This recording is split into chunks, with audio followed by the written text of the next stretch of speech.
Hello friends. இன்னைக்கு இந்த வீடியோவில் நம்ம என்ன பார்க்க போகிறோம்னு சொல்லிட்டு பார்த்தீங்கன்னா, கம்ருதீனோட கேப்டன்சியை பற்றி கோகோடஸ்டன்ஸ் என்ன பேசியிருக்காங்க அப்படிங்கிறதையும், கம்ருதீனுக்கும் பாருவுக்கும் பாருவோட அம்மா சொன்ன ஒரு அட்வைஸை பற்றி தான் இந்த வீடியோவில் நம்ம டீட்டெயிலாக பார்க்க போகிறோம். வீடியோக்குள்ளே போகிறதுக்கு முன்னாடி நீங்கள் நம்ம சேனலுக்கு தீவிர மறக்காம சிபி ட்ரெண்டிங் சப்ஸ்கிரைப் பண்ணி ஃபாலோ பண்ணிக்கோங்க. வாங்க வீடியோக்குள்ளே போகலாம்.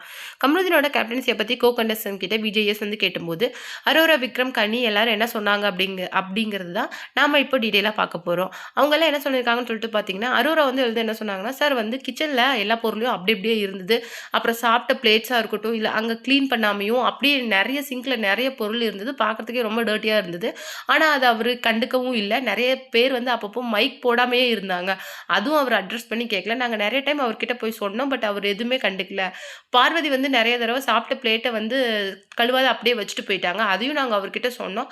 ஆனால் பார்வன் வரும்போது அவருக்கு கொஞ்சம் ஃபேவராக நடந்துக்கிற மாதிரியும் அப்படியே விஷயத்தை கொஞ்சம் சிம்பிளாக எடுத்துக்கிற மாதிரியும் எங்களுக்கு தெரிஞ்சது சார்.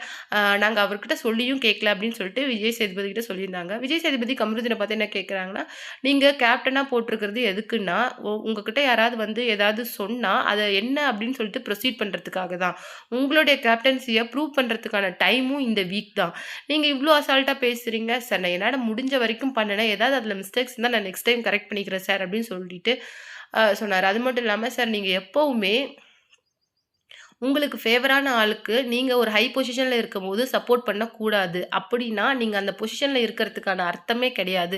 அப்படின்னு சொல்லிட்டு விஜயே சொல்லியிருந்தாரு. அவர் என்ன சொல்லியிருந்தாருன்னா, பார்வதிக்கு சப்போர்ட் பண்றது தான் அவர் இன்டைரக்ட்டா தப்புங்கிற மாரி சொல்லியிருந்தாரு. அது மட்டும் இல்லாம கெஸ்ட் வரும்போது தான் வீடு ரொம்ப நீட் அண்ட் கிளீனா இருக்கணும். அதுதான் ரொம்ப நல்லாயிருக்கும். நீங்க எப்படி அத வச்சிருக்கிறீங்கங்கிறத பொறுத்து தான் நீங்க இங்க எப்படி இருக்கீங்க அப்படிங்கிறத உங்க ஃபேமிலி புரிஞ்சுக்குவாங்க அப்படின்னு சொல்லியிருந்தாங்க. அது மட்டும் கிடையாது. வீக்கெண்ட்ல பாட்டு போடுறத வச்சு தான், இந்த வாரம் யார் எலிமினேட் ஆவாங்க அப்படிங்கிறத பொறுத்து நாம டிசைட் பண்ணுவோம். அப்படி என்ன பாட்டு போட்டாங்கன்னா, சுறா படத்துலேருந்து பாட்டு போட்டாங்க. அப்படின்னா அது வந்து கடல் சம்மந்தப்பட்ட படம். ஸோ மேபி சுபிக்ஷா எலிமினேட் ஆகலாம் அப்படின்னு சொல்லிட்டு ஒரு டாக் இருக்கு. சுபிக்ஷா, கனி இவங்க 2 பேத்துல யாராவது ஒருத்தர் எலிமினேட் ஆவாங்க. இப்போ வந்து மேக்ஸிமம் டபுள் எவிக்ஷன் தான் இருக்கு. ஏன்னா ஆட்கள் வந்து அதிகமா இருக்காங்க. நாட்கள் ரொம்ப குறைவா இருக்குங்கிறதுனால, கண்டிப்பா இப்போ வந்து டபுள் எவிக்ஷன்ல இருக்கும். அதில அமித் கண்டிப்பா நாமினேட் ஆகி வெளியில போகறதுக்கு வாய்ப்புகள் அதிகமா இருக்கு. சுபிக்ஷா, கனி இவங்க 2 பேர்ல யாராவது ஒருத்தர் நாமினேட் ஆகி வெளியில போறதுக்கு வாய்ப்புகள் இருக்கு.